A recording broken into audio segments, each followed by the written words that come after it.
Welcome to Uncovering Alice Rahon, perhaps the first conversation devoted entirely to the amazing artist and poet from the 20th century. My name is Wendi Norris, and my gallery, which is headquartered here in San Francisco, represents a select group of modern and contemporary artists. My team and I devote a lot of our time trying to foster greater connection to a more general audience, to curators and collectors, students and scholars.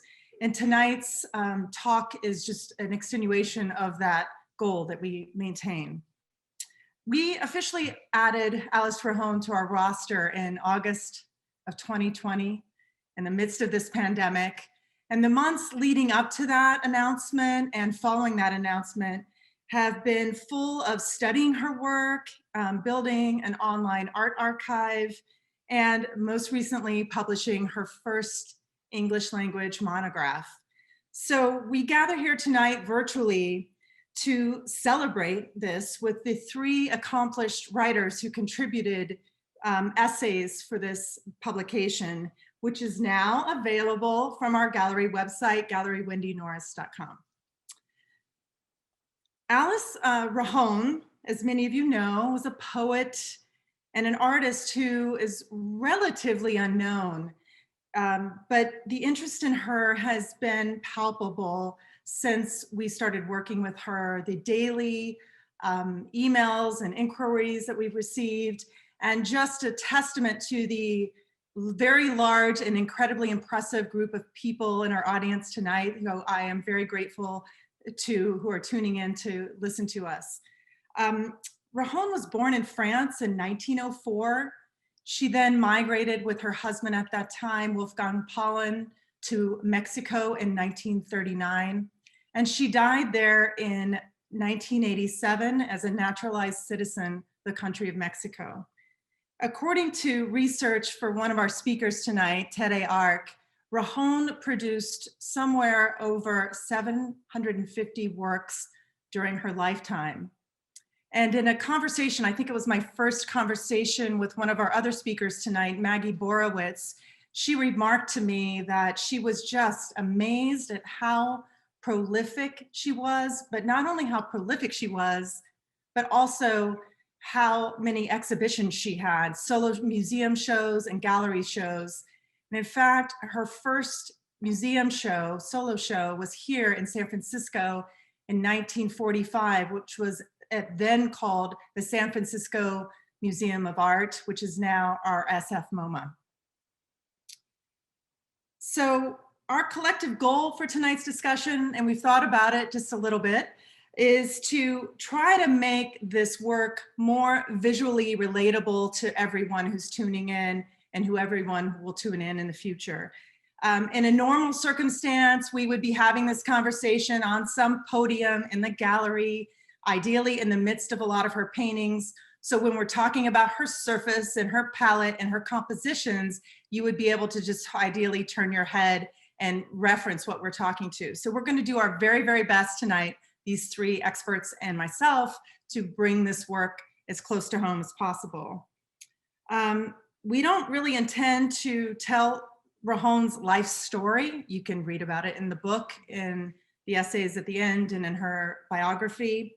But what we'd rather do is take a look through her art, through her visual language and her iconography, to better give you a sense of who she was as an artist through the places that she painted, the people who she was painting an homage to.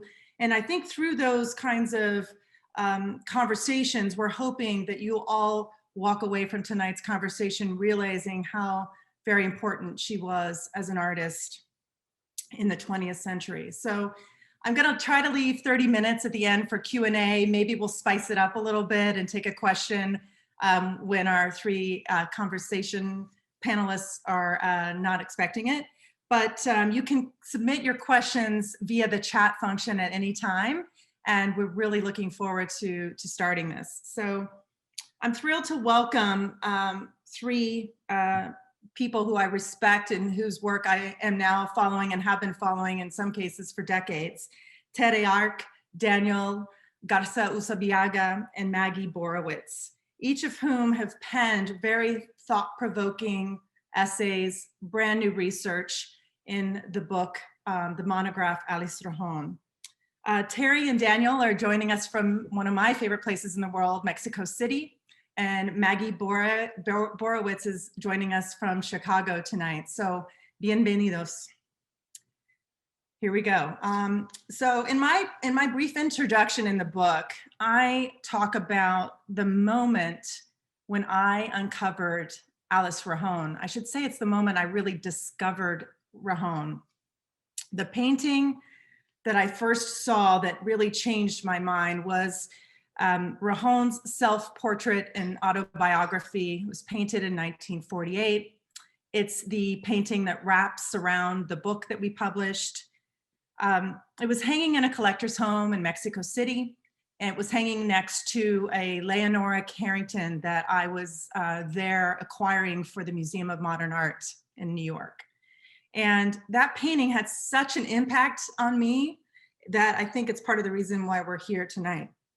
So my first question to each of you, Tere, Daniel, and Maggie, is how did you first uncover Alice Rahon's work?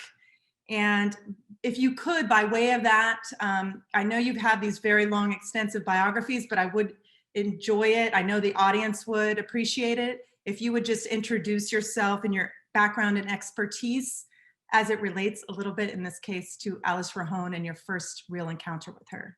Tere, let's start with you, if that's okay. Well, my name is Tere Arcq, and I'm an independent curator based in Mexico City. And for about 20 years, I've been working with the women artists from the Surrealist movement, particularly in Mexico. And I discovered Rajon's work many years ago when I was studying art history, and I had always this question, where are all the women? We see a lot of great men in the 20th century and before, and where are the women? And I decided to start working on that for my dissertation. And I found that the Modern Art Museum in Mexico City, MAM, had the biggest collection of women artists and had just received a big donation of Remedios Varo, who was also a contemporary of Alice Rahon, same as Leonora Carrington. And I started researching on their collection, basically of women. That's when I discovered her for the first time, which led to me working as a curator at the museum, first in-house, and then my second independent project for MAM was the retrospective of Alice Rahon in 2009, which was fantastic because we uncovered her archive, found many new paintings that have never been exhibited in Mexico. So that's how I really became really passionate and interested in her painting. Daniel, do you want to speak a little bit about your relationship with Rajon? As Tere just mentioned, the Museum of Modern Art here in Mexico City has several paintings by Rajon. So I think that was the first time I was able to see her work as a member of the public when I was young. And it was years later after that experience that I began to be acquainted with her work through my friend and scholar, Terry Guys. And then I began researching Teen Magazine, edited here in Mexico between 1942 and 1944 by Palen. And Rajon works were featured in the magazine, not only her paintings and drawings, but also her poetry and writing. So at that moment, I began to appreciate like the diversity of her work. And I think like it was also with Tere's exhibition that just mentioned in 2009 that I was able to see the scope of her production. That of course it included like painting and writing, but also objects and puppets and theatrical plays. So I think that was more or less the way I got through knowing her work. That sounds like a wonderful journey that you were on with her work. And I want to get back to talking about din and pollen in a minute. Maggie, I want to hear your story because I think I remember it and it's a good one. I'm currently a PhD candidate in art history at the University of Chicago, and I work on modern and contemporary Latin American art. More specifically, my dissertation is focusing on the relationship between art and feminism in Mexico City in the 70s and 80s. But last year, I was a fellow at the Art Institute of Chicago in the Department of Modern and Contemporary Art. And it was through this experience that I was introduced to Rajon. And so, yeah, I have a very recent relationship with her work. But I was part of the team that was researching these two amazing paintings by Rajon that the Art Institute acquired this past year. So kind of digging into provenance and exhibition history and publication history for these two paintings, I became well acquainted with her kind of larger practice. And then I also just want to add that I had the opportunity during the course of this research to go see the show that Tere curated at the Museum of Contemporary Art in North Miami. And I went in like late February of 2020. And so I just squeezed in this visit right before everything shut down. And so there's also this way in which, those were amongst the last works that I got to see in person, and they really kind of haunted me over the next few months when I didn't have any opportunity to be with art in the flesh. It strikes me about the three different journeys is that they were so distinctive, and that yet you were each in your like elements of expertise when you encountered her work, which I love. So Daniel, I have a question for you that I wanted to pose that has to do a lot about what you write about in your essay and also one of your areas of expertise. You make a convincing argument, in my opinion, and how Mexico influenced Rajon, but in turn, you talk about how Rajon influenced Mexican artists, specifically Mexican modernism, and even a couple of contemporary artists today. Can you speak about a little bit more about her journey with her husband at the time, Wolfgang Paulin, and to Mexico, and how you think that journey and the Mexican landscape can be better understood through her work? Well, Rajon traveled with Palen and also with a Swiss photographer and their friend Eva Sulzer to the Americas in 1939. At the beginning, they were interested in visiting Canada, the northwest coast of Canada, in order to see the indigenous art of the region. They were especially Palen was very interested in the indigenous art of that particular region and the figure of the totem. So they travel to that part of the Americas, and then they decided to stay here in the continent as the Second World War began in Europe. So they came to Mexico after an invitation of Frida Kahlo, who had acquainted Rajon previously, and they were like friends. And that's the reason why they came here to Mexico in September 1939. And Palen began to work in the International Exhibition of Surrealism that took place here in Mexico at the Galería de Arte Mexicano in 1940. I think not only Mexico, but the Americas in general influenced Rajon and Palen, both of them. And this can be seen, for example, in the magazine, in Din, and in the way in which Palen formulated like this dissident or new version of surrealism that wanted to take into consideration American art and American culture in the broadest sense. Not only indigenous art, but also other expressions of the culture in the Americas and the landscape and yeah, different ideas, even concerning like philosophical ideas, like John Dewey's ideas. So I think like both of them were influencing that. For example, this image that you are seeing, like Thunderbird, this painting of 1946, you can see there like the figure of the totem that is right there. Both of them were interested in this motif and what it represented, that it's, well, it has to do with a way in which to valorize or matriarchal societies over patriarchal societies. And Rajon has several paintings also in which she features like the Mexican landscape from modern views of Acapulco to mountains like the Teposteco mountain in Tepoztlan, close to Mexico City.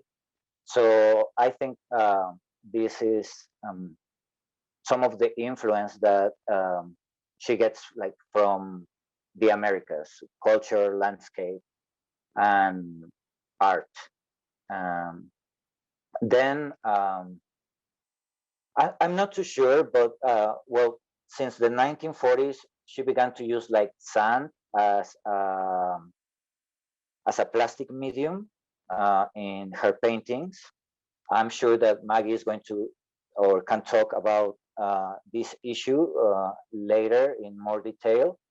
But this kind of texture surface, I don't know if she's like the first one to use it here in Mexico, but it's I could say, I would dare to say that she's the first one to use this kind of surface textures here in Mexico. And from that moment on, you can see it in the work of other artists as Tamayo, for example.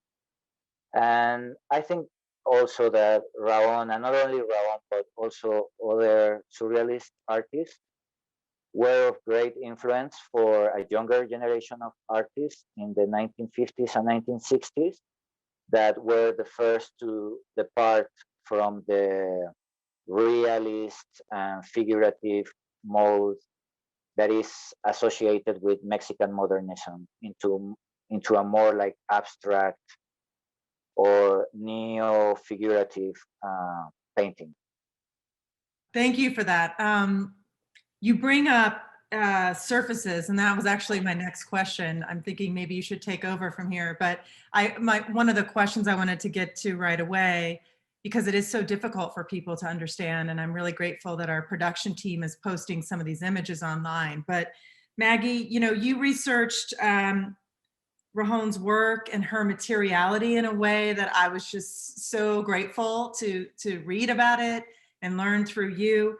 Can you speak a little bit about her processes and her materiality, and to try to help our audience get a better sense of what's behind it and some of the inferences you make about Rajon as an artist by how she built these works? Yeah, so I think one of the things that's so striking to me about her paintings is the way that they kind of slow you down as a viewer, with these really rich combinations of materials that are both kind of traditionally artistic and non-traditional, extra artistic, like sand and dirt. And so I think she really layers these different materials together. So she'll mix paint and sand, or she described kind of later in her life in an interview this really delicate process of sprinkling sand over the surface of still wet oil paint to create this kind of even layer that then creates this shimmering kind of luminescent effect that's just so hard to see in reproductions, but engages with this kind of embodied experience where as you shift from side to side, you get these glimpses of this kind of glittering surface. And then she'll also, in addition to kind of like adding things on top of the canvas, she carves things away. So this is this kind of sgraffito or scratchboard technique that she uses throughout her career. That's super fascinating. And for me, really because of the ways in which you can see the different layers. And maybe can we see self-portrait and autobiography? Yeah, so the kind of umber ground is this combination of oil paint and sand, and then you can see these lines that she's carved away. And so there's this kind of like bright white that shows you all the way down to the gessoed surface that would have been the first layer. And then she goes back in and adds these kind of jewel-like bits of other colors of oil paint. And so there's this way in which looking at it really invites one to think about her making process, but also to think about the ways in which the materials themselves are combining with what we're seeing pictured, the forms and figures to start to produce this meaning. Yes, thank you. Reverse engineering her paintings and how she was making them, I think, has been one of the greatest discoveries that my team and I have had in the last year. Every time something new is received, it's really interesting to see how she's scratching away or adding and what it all means. I'm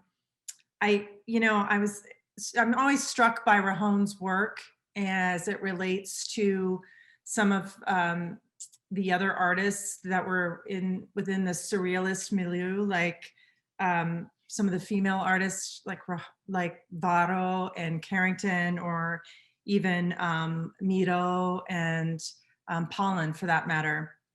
And I'm wondering, Tere, do you mind talking to us a little bit about what you think she has in common with some of these other artists that were her peers at the time? And then even maybe more importantly, what do you think makes her distinctive?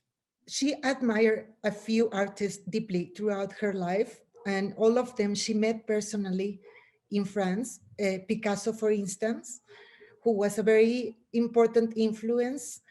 You will read about this in the book. He also had a love affair with her, but he was very influential.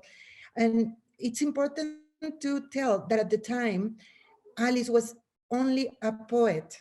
She was not painting when she was in Europe, and when she met Miro, she met Paul Klee, she met Picasso, but their influence was really, really important. Breton admired her work. She met Miro. He made an illustration for one of her poem books, the Sablier Couché, that it's going to be translated. It's being translated into English right now. Will be soon ready. But Miro was also very influential, because when she and Palen visited him in Spain, he asked them to go and see the Altamira caves. And that was an experience that really marked the two of them. And the use of sand is closely related to this idea, because what she really appreciated the most, first as a poet and then as a painter, about these caves is the same thing that André Breton used to say, and that's why he starts his book on the magical art, l'art magique, with the cave paintings. Because at the beginning, the very, very first artists in history, they were using painting as a magical act. And that's what Alice really, really liked. And she worked with this concept throughout her life. So she took that influence from Miro, also using symbols and pictograms, but in a very different way, as we see how Maggie just told us and Daniel about the sand. But she also, for instance, was very interested in Paul Klee and his city series, where he was working on using abstraction to try to represent the cartography of a specific city or town. And that's something that she will take from him and develop in a different way using this graffito and the sand texture, and mostly using the Mexican colors. That was a very important influence for her as well. The colors she could see in the landscape, in the flowers, in the markets, in the folk art, most especially, that was really an influence to her. So she took a little bit from him, also this concept of using the rhythm of music in some of the paintings. Could you show Thunderbird, please? There we go. The same painting that Danielle was talking about, but it also has a very important influence of the cave paintings. And also she was really interested in researching the magical languages of ancient cultures. And she uses pictograms, but sometimes she's going to use symbols that represent letters of different pagan alphabets. So she's taking all this influence and put it in a completely different way. She was also very close to Breton in her ideas about trying to make art magical, but also about this chance discovery, about finding the marvelous, that it's always there. She was working in this way and trying to establish all the time this dialogue between poetry and art, which was one of André Breton's ideals for surrealism. Oh, there it is. This painting, A Happy Day, is an homage to Paul Klee as well, and the way she was using and creating these rhythms through color and form, an abstract form. And if we could see the toucan and the rainbow. So this is one of the homages. This one in particular, she did for Palin after he died. And it has to do with a personal story as well, because they used to own a toucan bird in their house that then later it died. But this painting has an analogous poem. And this is something that we see very frequently in her work. And her very, very first paintings she did once she arrived in Mexico, and she was calling them Tableau Poem, which is a painting poem. That's what she was exhibiting at the Surrealist exhibition. So this practice continued throughout her life. And many of the paintings have exactly the poem with the same title. And a lot of them were also dedicated to the people she admired. Some of them artists, some of them poems or friends. Frida Kahlo, of course, was one of her homages as well. Thank you, Tere. I mean, you touch on two things that I'd like to talk about a little bit more, is like the relationship between her art and her poetry. And as you alluded to, we're really looking forward to this June 2021, the New York Review of Books NRYB Poets is going to release her entire oeuvre of poetry. Stay tuned for more information about that.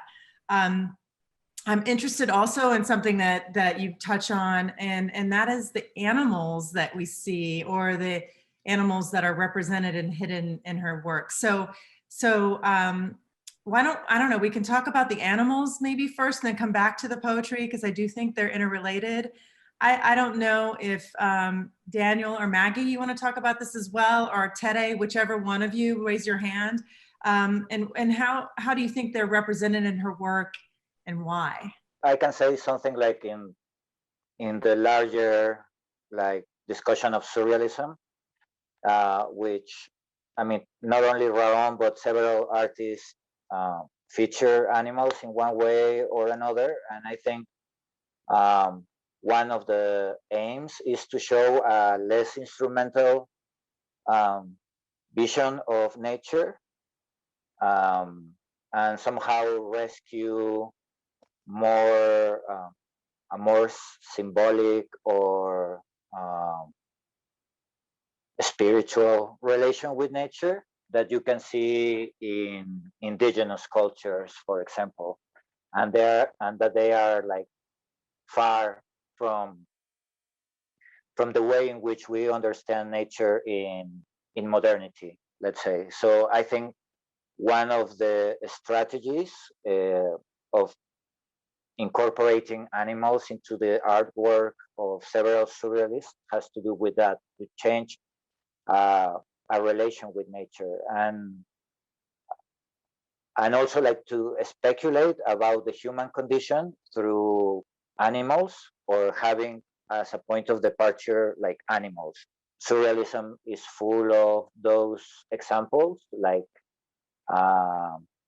the mantis, for example, in Dali, and how characters such as Roger Calois construct a mythology, a human mythology, or a mythology about the human from this particular insect.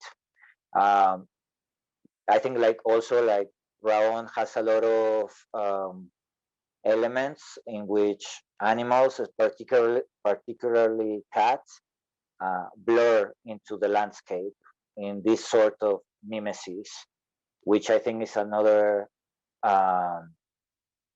mimesis, which I think is like other topics that are important for surrealism at large and concerning the natural sciences. Very true. And I would like to add just something else.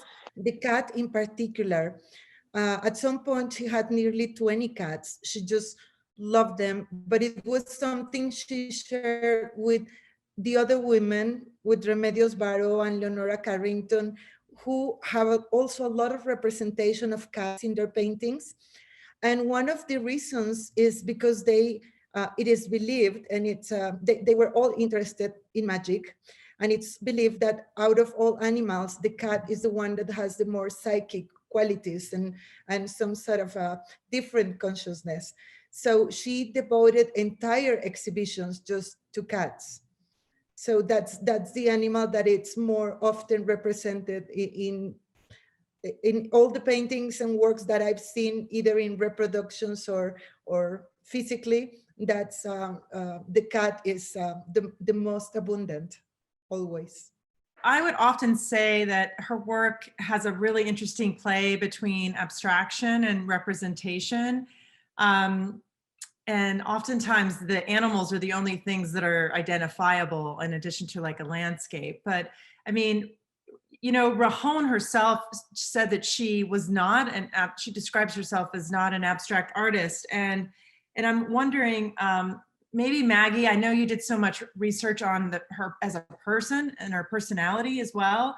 I mean, do you have any sense, did you get a sense, or what's your best guess at how she interpreted her own work based on how you view what she's done?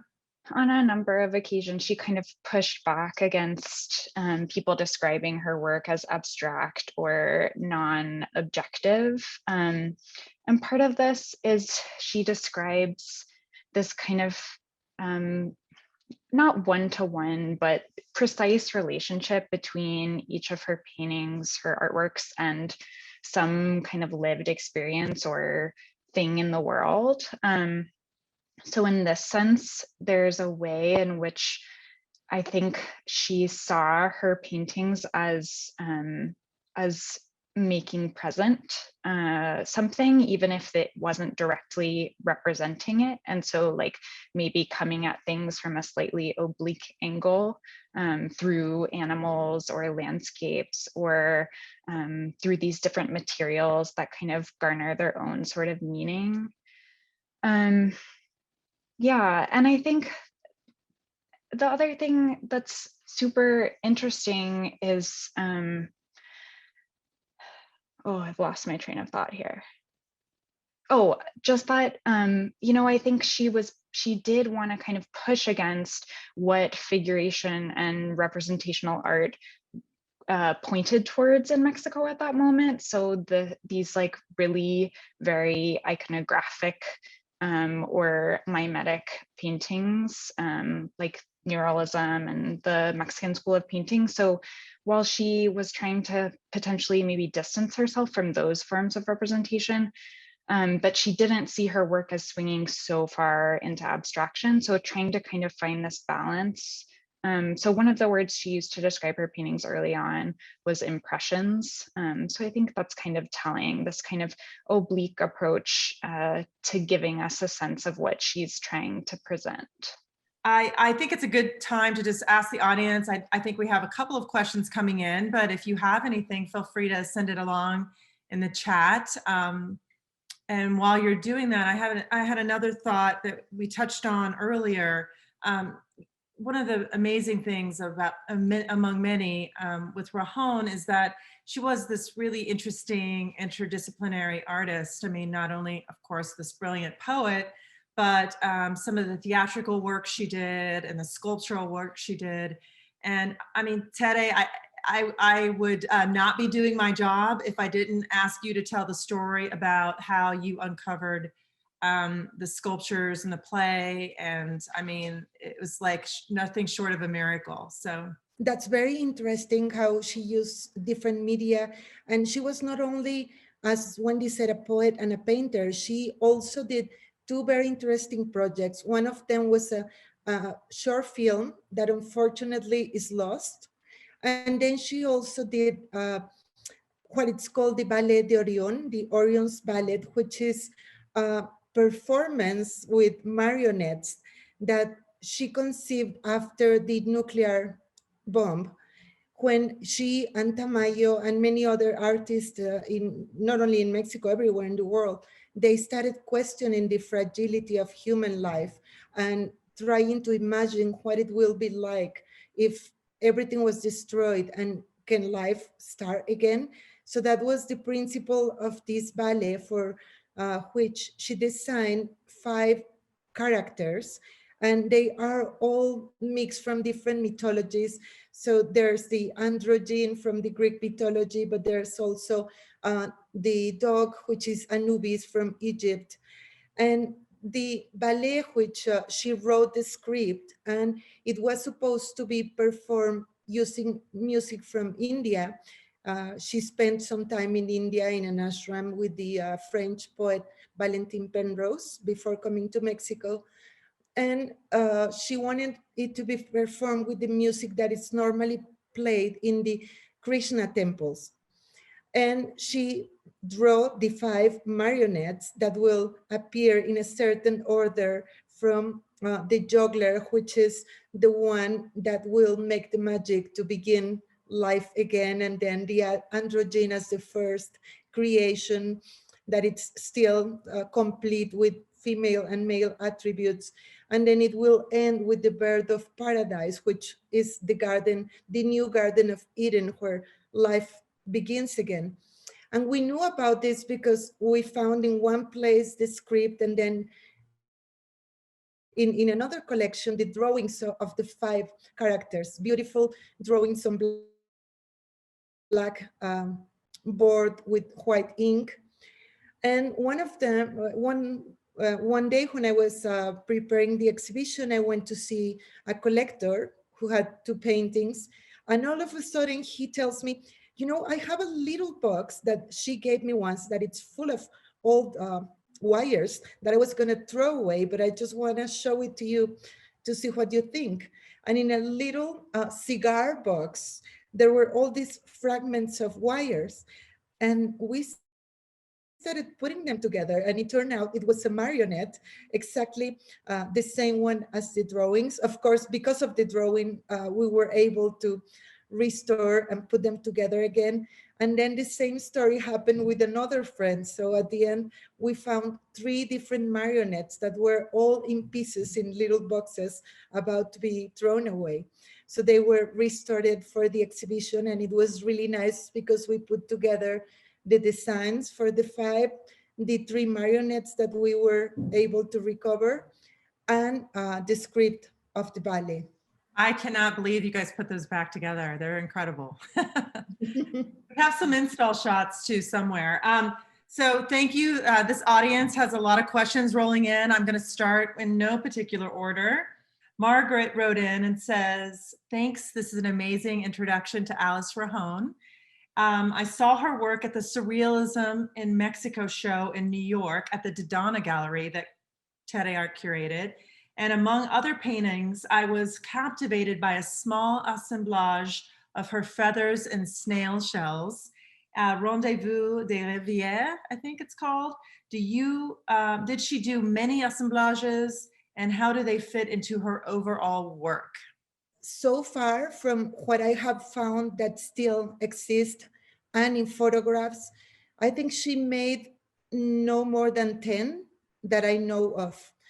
And I think she was building some of them as kind of magical talismans, because she will use very specific objects for each one. In the one you have in the book, for instance, she uses this little house carved in wood from Tepoztlan, which is not far from Mexico City in the state of Morelos, near Cuernavaca, for people that may know that town better. And the name Tepoztlan means the place of the enchanted. And she loved to go there with Palen and then by herself. And it's a quite mystical and magical place. So she incorporates little things from different places and sometimes symbols, magical symbols as well. That's why I think for her creating these assemblages was sort of like creating a magical object, more in this, well, I will say in the surrealist way of creating all these magical objects. Thank you, Tere. Maggie, how do you think about Rajon and your work that you're doing on your dissertation? How does she fit or precede surrealism, feminism in Mexico? And I know you're working in a later period, but how do you think it fits with some of your early research you're doing now? Thank you for that question. I think there's similarities in the way that I'm thinking about how artists in the 70s and 80s, when the feminist movement is more formally organized, are taking these alternative approaches to representing things. So I think there's ways in which it's hard to make visible aspects of lives that have been kind of rendered invisible. So so much of what the feminist movement was fighting for is making visible these parts of women's lives that have been erased. And so I think Rajon's experimental approach to bringing together these different methods of picturing things and kind of making different aspects of the world present in these kind of roundabout ways are one way in which I think there's similarities in how I have been approaching the work that I'm looking at from later on. Yeah, I guess that's all I'll say, maybe. I think it was a tough question. Another question that came in from Celia Stara is, what were the relationships between Rajon and the other women artists in Mexico at that time, like Carrington, Varro, Katy Horna, etc.? And thank you for the brilliant discussions, she says.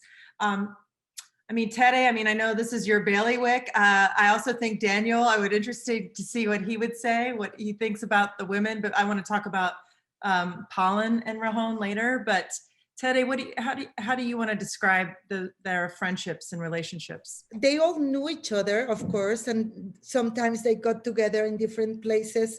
But the relationship with Remedios and Leonora was not as close as between Leonora, Katy, and Remedios Varro. She, for two reasons. One of them is that she lived in the south of the city, with Palen also closer to where Frida Kahlo and Diego Rivera lived. And Leonora and Remedios and Katy, they all live around the Colonia Roma, which is a completely different area in the city. And there were some individual friendships according to very specific interest at some point. For instance, Remedios Varo at the very beginning of her career, when she was still not making these paintings we really know of her, she was trying to make it ends meet with many different works. And one of them was restoring pre-Hispanic figures that Palen and Rivera were finding and collecting. So she was very close or closer to Alice at that time due to that project. But Alice was much more interested in Frida, for instance, as a friend, and with all the passion they had for Mexican folk art, for all the traditions, than what Barrow and Carrington were doing, for instance. So according to Alan Glass and Pedro Friedeberg that knew them all, he tells very funny stories because he says they were so beautiful, the three of them, that there was always some kind of rivalry when they were together in the same place. And apparently they also had completely different personalities. So yes, that's what I can briefly say. We have a lot of questions. I'm going to try to get to a handful more. This one is from Melanie for Daniel. How did Rajon and Pollen, what did Rajon and Pollen have in common in their artistic interests and expressions, and how did they differ? Kind of similar to the one before, but it's, you know, from my estimation, I mean, Daniel, the thing you and I have in common is our love and obsession with Wolfgang Pollen, and conceptually my belief that he was one of the most brilliant artists of the 20th century that people still are uncovering. So I would love it if you talked about their relationship a little bit. I think Rajon was explicit several times of the influence of Pallen in her work. I think both of them, in a conceptual level, they were interested in departing or somehow breaking away from European reference and somehow like Eurocentric thought. So both of them were very interested in native cultures of the Americas or from elsewhere. As Tere mentioned, like Rajon visited India and the Middle East, and she was always borrowing cultural elements from different cultures. So I think both of them, they were interested in somehow articulating like a new sort of consciousness, a new sort of planetary consciousness that was not grounded like in Eurocentric thought. And you can see this in the work of both of them in different ways. You just show the small like totem-like figure. So I think that's a good example because both Pallen and Rajon were interested and produced like surrealist objects, sometimes using very similar materials such as fragments of bones, for example, or organic matter of this kind. But the results were somehow different, although they were exploring sometimes the same media, sometimes the same materials, and they share like a common vision in some aspects. I think like the results were very different. And I think both of them were also interested in the sciences in one degree or another. I think Pallen was more obsessive about this and read like quantum physics and that kind of stuff. And I guess Rajon was more interested like in the paradigm of natural sciences, but I think they also share this interest. And yeah, I think they had like a parallel production, Um, but it was like different. I mean, each one had like their own avenue and their own particular obsessions. Both of them were writers, like brilliant writers.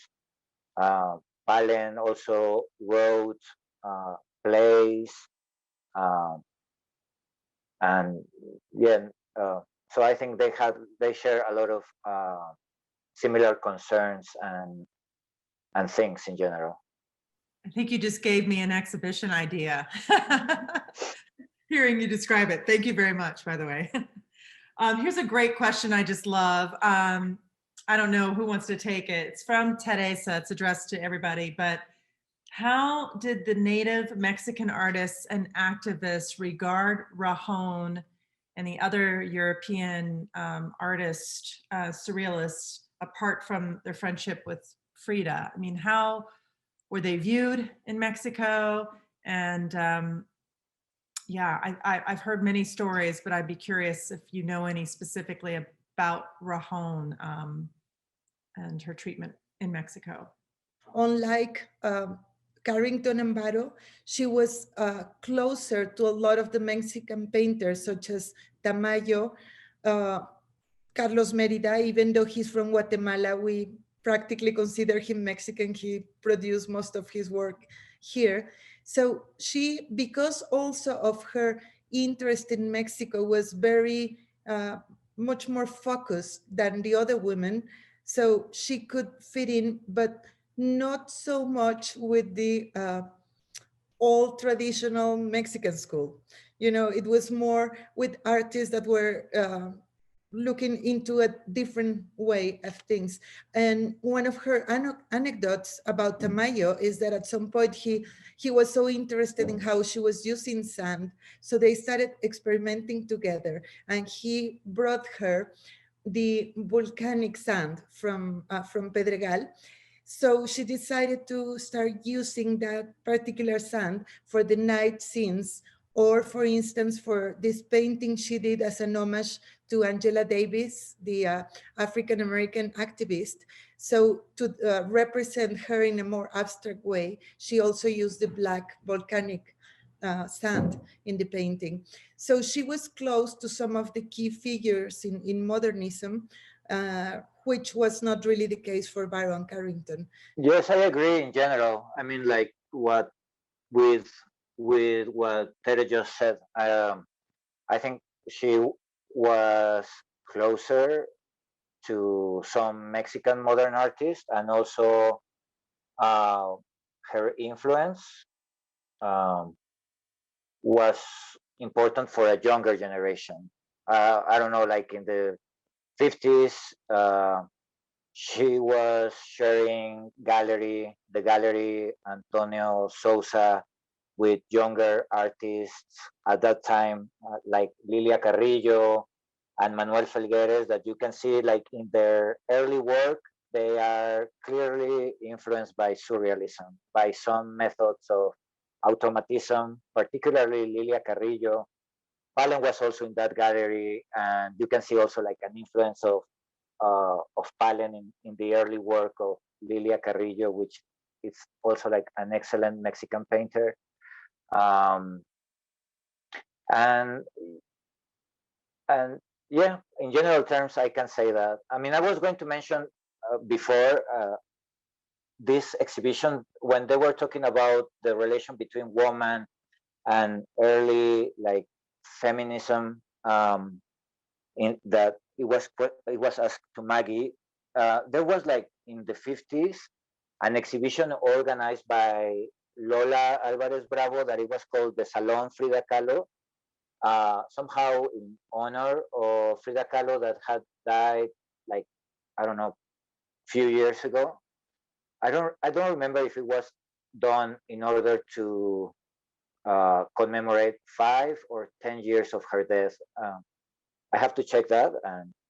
But Lola Alvarez Bravo organized this exhibition. She tended to organize exhibition, and they were only like female artists.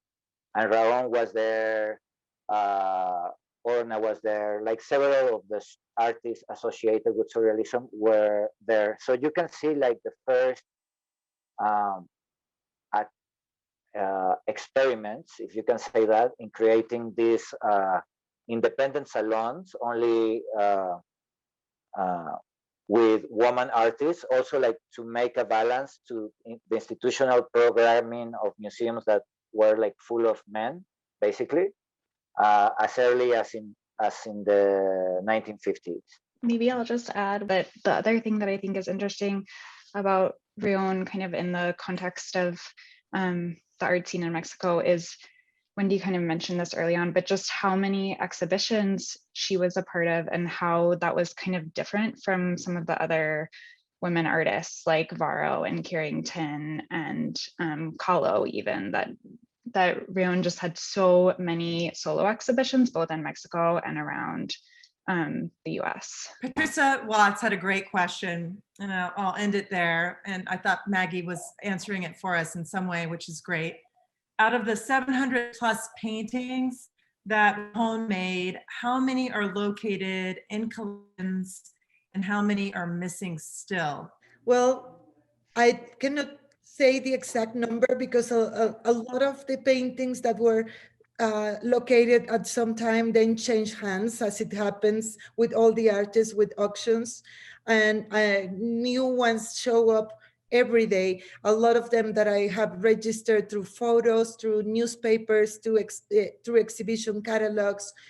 And then sometimes it's also complicated with her because she used to title the paintings sometimes in 3 different languages, and not always within the same painting. So you can find one with the title in English in an exhibition catalog, and then in another one is in French. And then you don't know if it's the same painting because all catalogs, so they sometimes only have the title and the date. Sometimes they don't even have the date. Sometimes there wasn't even a catalog. So sometimes it's complicated, but we are working on it, and hopefully now with the monography and new shows that are going to happen soon, I think more and more works will start to surface. One of the things that is exciting that I might have missed that you spoke about was that the Getty Research Institute in Los Angeles is acquiring her archive.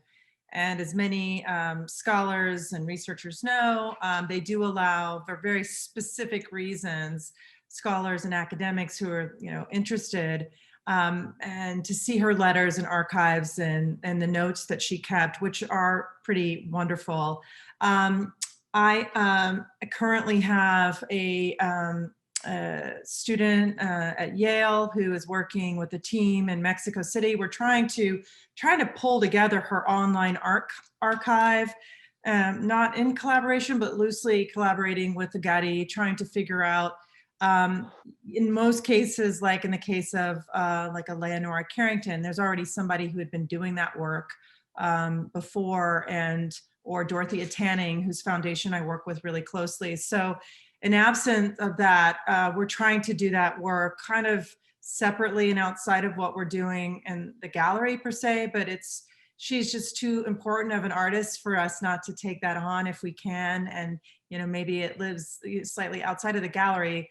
So we're trying to be very thoughtful about how we build that in a smart and respectful way for her work, because it's most important that I want people to be able to come in and discover her work. And there's so much more scholarship that can be done, and we're excited and looking forward to that. So I've been told I have to close. If you guys if you have anything else that you're dying to say that you didn't say, please raise your hand. If not, I'm going to say a few closing housekeeping remarks. Tere, go. Yes, just one more thing that I wouldn't like to close without saying, that it's important to acknowledge the work that Lourdes Andrade did before she died. And she is the first scholar in Mexico that was seriously working on Alice Rahon, and she had an unfortunate accident. And thanks so much to her cousin, Georgina, who's with us tonight.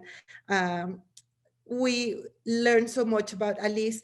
And I also failed to mention that when we discovered the script and everything for the Ballet d'Orion, also with Georgina, who is a dancer and choreographer, we recreated the ballet, and it was presented at the Modern Art Museum for the opening of her exhibition.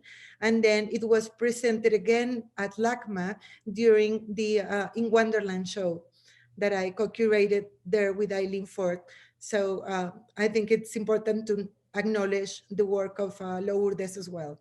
Thank you, Tere. And so far as acknowledgements go, I just want to thank you, Tere, Daniel, and Maggie for not only your pioneering work with respect to Alice Rahon, but also what you're doing in your individual curatorial and academic practices. I'm really grateful to be able to follow all that you do all the time.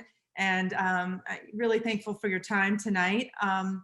The gallery will make this this session has been recorded, and we will make it available on what I've been told now is our new YouTube channel. As early as next week, we'll make that available, and you can access it. We'll announce that via our Instagram, which is at Gallery Wendi Norris. And if you're not on our mailing list, please join up via our website, and we'll also announce how you can locate our YouTube channel and view this or share with your friends who weren't able to tune in tonight. I know a lot of our friends in Europe, for example, said it was a little bit too late for them. There are exciting events happening for Rajon. As we mentioned early, the big volume of poetry that's coming out. If you are lucky enough to live in Chicago or be traveling through Chicago, the Art Institute of Chicago has on view, thanks to their incredible team there, the self-portrait and autobiography. And I believe they also have Pot de Soleil on view. Is that correct, Maggie? Yeah, so both of them have been recently installed. Every now and then someone sends a picture. So they're open, and I'm sure would love to welcome visitors who are interested in Rajon. We do have other exciting big museum shows and things like that that are on the horizon that we're not yet at liberty to discuss, but we will be sharing those with the gallery audience. And before signing off tonight, I just wanted to say some other thank yous to my team behind the scenes, Matea and Gabby, who produced the event, who had nothing to do with the internet going out. That is not their fault. They did an exemplary job putting everything together. Also, my gallery registrar, Octavio, who was in charge of overseeing the photography for the book here in San Francisco, and also color proofing everything. I couldn't have done that without him. Our designer of the book, Connie Wang, here in San Francisco, and editor also in Oakland, Timothy Don. And lastly, Melanie Cameron, who's sitting here beside me now, but she's not going to join me on the camera. She's responsible for every single bit of this book from soup to nuts, and was directing the whole publication. And today happens to be her birthday. So I just wanted to say happy birthday to Melanie. And I wanted to say, good night to everyone, buenos noches, and really thank you so much for tuning in.